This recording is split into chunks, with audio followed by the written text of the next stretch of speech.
이 자료는. 자, 본격적으로 이제 3주차인데 갭 투자를 하기 전에 갭 투자가 뭔지 일단 갭 투자를 안 해보신 분들은 갭 투자가 어떻게 이루어지는지조차 모르니까 되게 간단한 개념인데 이거부터 좀 설명을 해드릴게요. 일단 만약에 매매가가 3억이고 전세가가 2억 5천이면 내 돈은 총 5천만 있으면 투자할 수 있는 게 갭 투자예요. 이게 프로세스가 어떻게 되냐면 처음에 일단 계약을 맺을 때 가계약을 보통 먼저 맺죠. 우리가 뭐 전화를 통해 가지고 사장님 이거 계약하겠습니다 그러면 가계약금을 먼저 보내라 그러는데 그 가계약금은 보통 한 300에서 한 500 정도, 뭐 아파트 금액마다 좀 다르지만 그럼 그 정도 보내면 계약으로서의 이제 효력이 있는 거예요. 그래서 가계약금 상태에서도 배액 배상을 해야 되거든요. 어쨌든 가계약금을 보낸 상태에서 계약서를 쓰는 날 계약금을 입금을 합니다. 근데 보통은 계약서 쓸 때 계약금은 10% 정도를 하죠. 10% 정도. 그러니까 매매가가 3억이니까 계약금은 3천만 원 정도가 되는 거죠. 그래서 3천만 원만 있으면 일단 계약을 할 수가 있고, 중도금은 협의하에 하는 건데 예전에는 보통 잘 안 했는데 요즘에는 워낙 집값이 급격하게 오르다 보니까 매수자 측에서 중도금을 하려고 하는 경우가 많아요. 왜냐하면 중도금까지 들어가면은 그때는 계약을 되돌릴 수 없어요. 그렇기 때문에 중도금을 넣어서 확실하게 이제 계약 도장을 찍으려고 그러는 거고, 사실 계약금이 한 3천 정도만 들어가 있어도 매매가가 3억짜리 집인데 계약금이 3천만 원이면 배액 배상을 하게 되면 6천만 원을 돌려줘야 계약을 파기할 수 있거든요. 매도자 입장에서. 그러니까 그런 경우는 사실 흔치는 않아요. 그런데 워낙 급격하게 막 몇 억씩 며칠 만에 몇 억씩 오르고 이런 장이다 보니까 그런 일들이 많이 발생해서 요즘 좀 이슈가 많이 되고 있죠. 그래서 만약에 협의가 가능하다 그러면 계약금을 조금 더 퍼센테이지를 올려가지고 하는 것도 방법이에요. 만약에 그 지역이 너무 오를 게 확실하게 보이고 내가 그 물건을 놓치기 싫다 그러면 그냥 상호 협의하에 계약금 더 넣어도 돼요. 그거는 정하기 나름이니까. 그렇게 해서 하시면 되고, 잔금은 그러면 내가 계약금 때 3천만 원을 냈으니까 전세가를 2억 5천에 맞춘다고 치면은 내 돈은 2천만 원만 있으면 되는 거예요. 그래서 계약금을 내가 계약할 때 줬었고 3천만 원을, 그 다음에 이제 이 사람은 3억을 받아서 나가야 되는 거니까 나머지 2억 7천만 원이 더 있었어야 되는 건데 그 중에 내 돈 2천만 원 더 주고 남은 2억 5천만 원을 전세를 사는 세입자한테 2억 5천만 원을 받아서 그 2억 5천만 원을 바로 매도자한테 주는 거죠.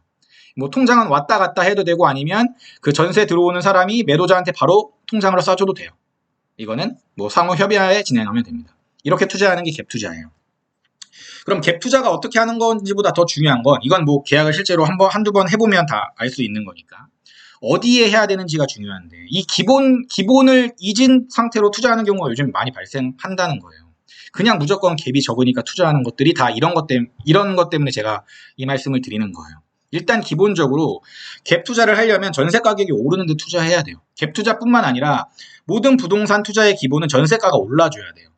전세가가 매매가를 밀어 올리는 지역을 우선적으로 선정을 해야 돼요. 그래서 우리가 2차 필터링을 잘해야 되는 거예요.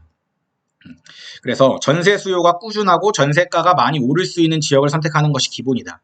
그러면 그 지역 내에서도 전세가가 잘 받쳐주는 곳이 어디예요? 학군지. 그래서 우리가 5차 필터링 때 학군지를 보는 거예요. 학군지는 기본적으로 그 어떤 지역 내에서든 학군지는 그 지역 내에서 전세가가 높아요. 전세가요. 왜냐하면 그 지역에 많이 살고 싶어 하니까 엄마들이.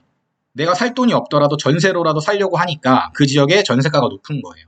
그러니까 전세가가 앞으로 오를 수 있는 지역 내에서도 학군이 좋고 상권이 좋은 지역을 그래서 찾는 거예요. 근데 만약에 그럼 향후 입주 물량이 많은데 오를 것 같은 지역, 다른 데랑 비교 평가했는데 되게 저평가인 지역이면 어떡해요? 라고 물어보시면 저는 만약에 내가 감당할 수 있다 그러면 그런 지역에 들어가는 것도 괜찮다고 봐요. 그런 지역이 대표적으로 뭐 아산, 당진 이런 데예요, 지금. 그러는데 여기서 필요한 건 역전세 리스크를 대비해야 되니까, 만약에 제가 지금 2억 5천에 사가지고 2억 3천에 지금 세팅을 해놨다고 칠게요. 전세금을 2억 3천에 해서 내 돈이 2천만 원만 들어가 있어요. 근데 2년 뒤에 3천만 원을 내줄 수도 있어요. 전세가가 떨어져서. 그러면 내 돈 3천만 원 정도만 더 있으면 돼요, 사실. 3천만 원 다시 주면 되니까, 세입자. 그래서 그런 리스크 관리가 만약에 된다 그러면 이런 지역도 괜찮다. 다만 이 지역이 오른다는 확신이 있어야죠. 그게 중요한 거예요. 그리고 평균 전세가율 대비 현재 전세가율 체크하는 거는 제가 2주차 때도 알려드렸죠. 그 호갱노노에서 이런 거 보는 거죠. 호갱노노에서 아파트의 전세가율을 보는데 평균 83%죠, 지금. 평균 지금 전세가율이 보시면 83% 이렇게 나와 있죠. 83%인데 현재 전세가율이 91%죠. 이런 아파트 사야 된다고요. 평균 전세가율보다 현재 전세가율이 높은 거, 갭이 붙어 있는 거 사야 되는 거예요.